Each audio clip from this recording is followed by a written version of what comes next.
বামফ্রন্ট মনোনীত সিপিআইএম প্রার্থী কমরেড সায়ন ব্যানার্জি, কলকাতা হাইকোর্টের আইনজীবী। আমরা আশা রাখবো আপনারা তাকে আশীর্বাদ করবেন।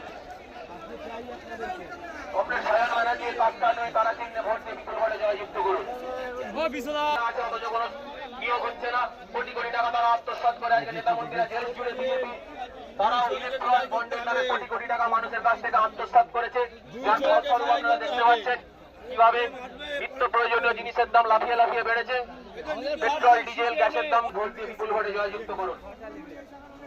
আপনাদের মধ্যে এই মুহূর্তে এসে উপস্থিত রয়েছে তমলুক লোকসভা সিপিএমের প্রার্থী সায়ন ব্যানার্জি।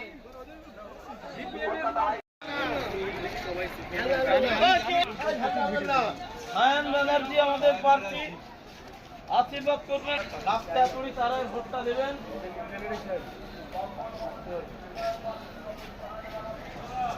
তারাই ভোটটা দেবেন। লাল ঝন্ডা নিয়ে আসছে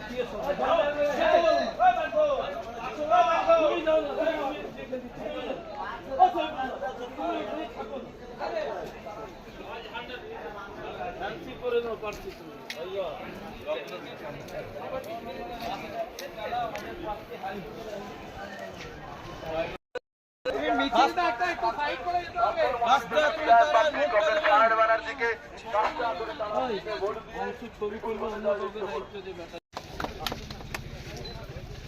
দেবেন কাস্তে তুড়ি তারা সায়নকে।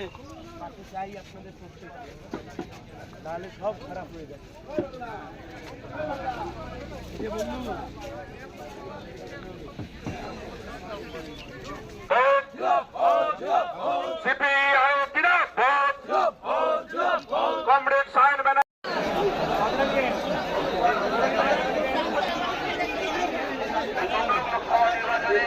প্রত্যেকদিন লাফিয়ে লাফিয়ে বাড়ছে সাধারণ খেটে খাওয়া গরিব মানুষের কথা পার্লামেন্টের বুকে তুলে ধরতে কমরেড সায়ন ব্যানার্জি দাবিতে বামফ্রন্ট মনোনীত সিপিআইএম প্রার্থী কমরেড সায়ন ব্যানার্জিকে কাস্তাহাতই তারা চিহ্নে ভোট দিয়ে বিপুল ভোটে জয়যুক্ত করবে।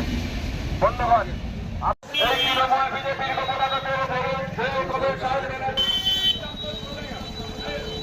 ওনাকে দুহাত তুলে আশীর্বাদ করবে। আগামী সিপিআইএম প্রার্থী কমরেড সায়ন ব্যানার্জিকে কাস্তাহাতই তারা চিহ্নে ভোট দিয়ে বিপুল ভোটে জয়যুক্ত করুন। আপনার আমার প্রত্যেক দিনের জীবন যন্ত্রণার কথা সায়ন ব্যানার্জি হাইকোর্টের আইনজীবী কাস্তাহাতই তারা চিহ্নে ভোট দিয়ে বিপুল ভোটে জয়যুক্ত করুন। কমরেড সায়ন ব্যানার্জিকে কাস্তাহাতই তারা চিহ্নে ভোট দিয়ে বিপুল ভোটে জয়যুক্ত করুন।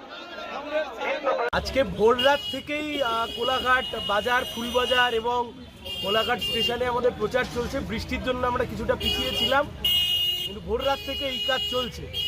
উপস্থিত রয়েছে প্রাক্তন বিধায়ক অঞ্চলের ইব্রাহিম আলী, সেও এখানে উপস্থিত ছিল। গোটা আমাদের এই কর্মসূচিতে মানুষের অভূতপূর্ব সাড়া। দেখুন, আমরা যারা বামপন্থীরা সিপিআইএম করি, বামফ্রন্ট করি, আমরা মনে করি মানুষের মাঝেই শক্তি লুকিয়ে আছে। গণতন্ত্রের মূল শক্তির যে উৎস তা মানুষ। তাই জন্য বারবার আমরা এখন হাটে বাজারে বিভিন্ন এলাকাতেই যাওয়ার জন্য স্বচ্ছন্দ বোধ করছি। গাড়ি থেকে হাত নেড়ে জমিদারি হতে পারে, ও দিয়ে মানুষের ভালো করবার ইচ্ছা বা বাসনা কোনোটাই যে আসলে নেই, তা দিনের আলোর মতো পরিষ্কার।